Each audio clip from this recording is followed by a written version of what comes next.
Ecco, questo è un momento importante anche perché in qualche modo l'ordine vuole portare un contributo effettivo alla vita del paese.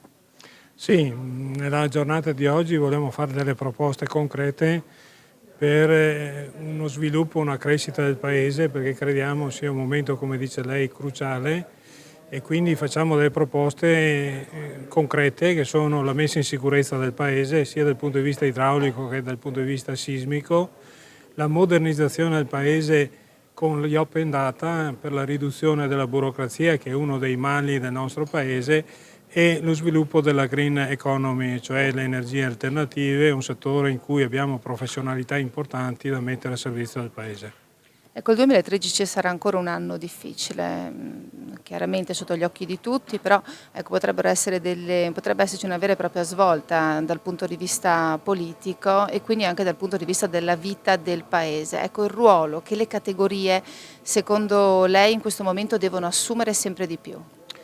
Il ruolo delle categorie per noi è molto importante perché facciamo proposte concrete che sono quelle che possono riavviare la crescita del Paese. Lo facciamo noi come ingegneri, ma lo faremo domani nel Professional Day assieme alle altre professioni, il CUP e il PAT, e riteniamo che le nostre siano proposte di sostanza che sono imprescindibili per la crescita del Paese, concrete e anche inrinviabili. Quello della messa in sicurezza, ad esempio, anche ieri abbiamo avuto delle scosse, si parla di 92-93 miliardi di euro su un bilancio dello Stato che supera gli 805 miliardi all'anno. Si devono trovare risorse che sono meno del 3%.